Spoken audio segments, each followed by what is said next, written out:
ये मेरे पैर में भी ये कांटे लग गए, ये देख लगे हुए कांटे।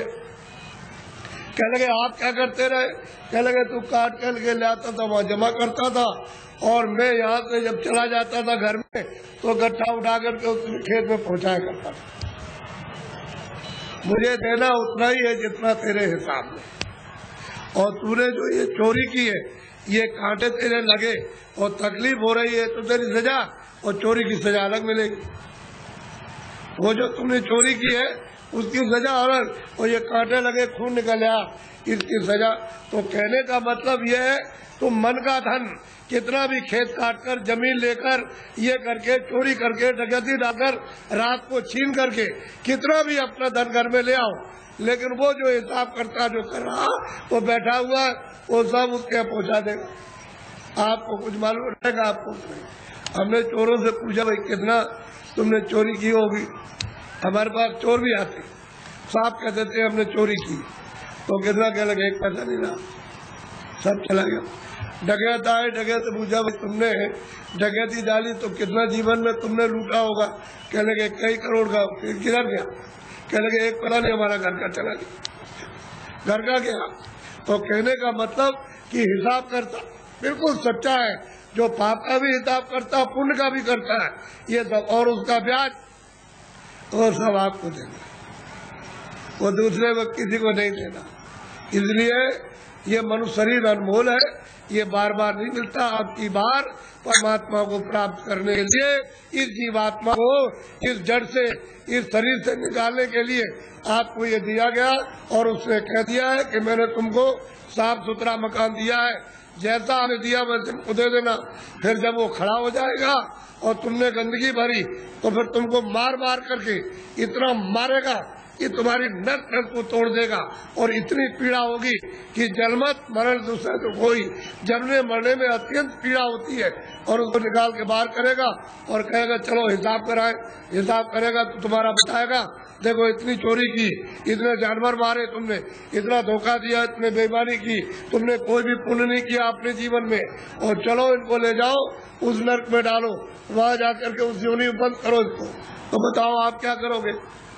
बोलो आप करोगे क्या? उससे बच जाओगे? इसलिए जिन जिन देवताओं की आप पूजा करते हो उनसे प्रार्थना करो कि हमको ये सद्बुद्धि दो कि हम, मतलब ये है कि कोई धोखा किसी को बेईमानी न करे, धोखा न दे, और अच्छे काम करे। सद्बुद्धि रहेगी तो अच्छा काम करो, आप मेहनत का काम करो, बच्चों की सेवा, आएगा एक सत्कार, और फिर उसके बाद भजन करो। ये भजन करने की हमको सद्बुद्धि दीजिए कि कोई महात्मा मिल जाए, या आप ही मुझको रास्ता बता दीजिए तो मैं भजन करने लगूं, तो महात्मा कोई ना कोई मिल जाएंगे, वो रास्ता बता देंगे मनुष्य मंदिर में। तुम फिर भजन सच्चा करना अपनी जीवात्मा से परमात्मा का, तब देखो दिमाग ज्ञान चक्षु खुल जाएगा। और यही से बैठ करके रोज स्वर्ग जाओ, रोज वैकुंठ जाओ, और वहाँ ब्रह्मा से मिलो और विष्णु से मिलो और शिव से मिलो। लेकिन आप बाहर से इन चार बाकों से आपको क्या पता है, इधर से गए उधर धोखा देने लगे, उधर किसी का खेत लूटने लगे, किसी को मारपीट करने लगे, तो फिर देवता की पूजा क्या हुई? ये मनुष्य शरीर फिर नहीं मिलेगा। आपको अमूलक भक्ति दे दिया गया, इसलिए इसको बचाओ। अभी तक जो कुछ भी किया है गुनाह, अब उनको तो छोड़ दो, अच्छे काम करो, अच्छे काम करो, जीवात्मा को जन्म मरण से बचाओ, 84 से नरकों से, नहीं तो ये जाने वाली है। और मनुष्य शरीर ये खाली होने वाला, ये तो किराए का मकान है। ए बच्चे बच्चियों, ये किराए का मकान है, वो ये नहीं देखेगा 2 बरस का है, 4 बरस का है, 10 का है, वो 20 साल का है, 50 का, 100 की पूंजी आपको दी जाती है। जिसकी पूंजी खत्म हुई और फिर खड़ा हो जाएगा, निकलो उसी वक्त निकाल के। तुमको खेत में रहोगे, खेत में, बाहर रिश्तेदारी में आ रहे रास्ते में, वहीं पर उसी जगह पर सो रहे हो, उसी जगह खा रहे हो, पूंजी खत्म हो गई, उस जगह निकाल बाहर करें। बताओ फिर आप क्या ले आए थे? अच्छा क्या ले जाओगे बताओ? ये किराए का मकान हमारा भी है, हमको भी है खाली करना, क्या हम ले जाएंगे?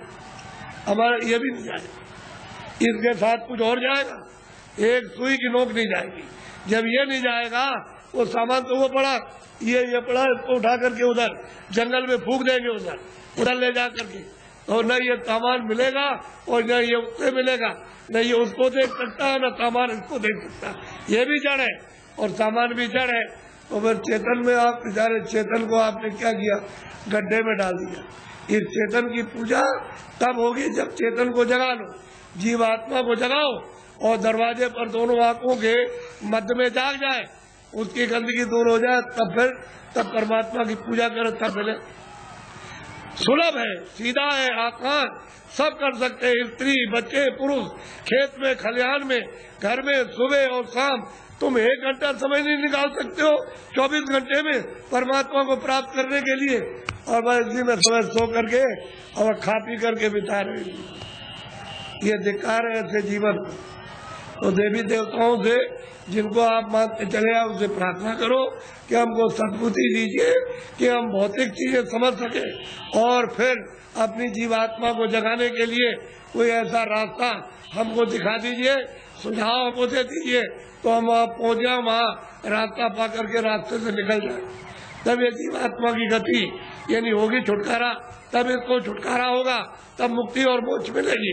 नहीं तो परमात्मा क्या कुछ भी नहीं प्राप्त कर सकते हो, न देवी देवताओं के पास पहुँच सकते हो, न स्वर्ग वैकुंठ में, न मंसूरी पा सकते हो।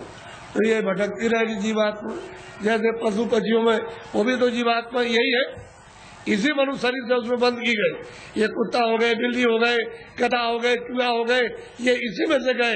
अब उसमें भोगने के बाद फिर इसमें आएंगे तो फिर वही काम करो, फिर उसी में जाओ। तो बस यही लगा रहेगा, आना और जाना, रोज चिल्लाओ और कोई तुम्हारी सुनवाई नहीं। अरे कोई सुनता है? आदमी को जंगल में मार रहा, तुम सुन रहे हो उसकी तकलीफ को? पशु बीमार है, उनको आप मार रहे हो डंडे से, और चलो चलो, उसको बुखार चढ़ा, सिर में दर्द है, उसको भूख लगी है, प्यास लगी, वो बेचारा, तुम उससे पूछ रहे हो कि तुमको प्यास लगी है, वो बता देगा। अरे मनुष्य शरीर अमोलक है, ऐसा शरीर फिर मिलेगा नहीं। और कोई ऐसे काम, कोई कर्म नहीं कर रहे हो जिससे मनुष्य शरीर पा जाओ। जो भी कर्म करते हो मनुष्य शरीर से नीचे जाने के, चारों खानों में जाने के और नरकों में जाने के काम कर रहे हो, तब आपको उस समय पर कोई बचाएगा नहीं। न रिश्तेदार, न भाई, न बहन, न पति, न पत्नी, न बच्चे, न बच्चों को माँ बाप, कोई न धन न दौलत, कौन इसको बचाएगा? आकर सभी अलग अलग पड़े, सब अलग हो जाते हैं। इसलिए आप लोग थोड़ा सा कुछ समझ लो कि मैं किस लिए आया हूँ। यहाँ आपके बाईपास पर मथुरा में सत्संग होता है, तो आप जरा सा वहाँ थोड़ा समय दे करके समझ लो। अगर अच्छी चीज मिल जाए तो ले लो, और नहीं अपने घर चले जाओ। अमोलक चीज मिले तो ले जाओ, और नहीं तो अपने घर में रहो। जहाँ भी मिल जाओ वहाँ चले जाओ, तुमको सुलभ है। मैं आपको एक सलाह दूंगा कि जहाँ भी उस परमात्मा को प्राप्त करने वाले महात्मा इस मनुष्य की मंदिर में मिल जाए, वही चले जाइए।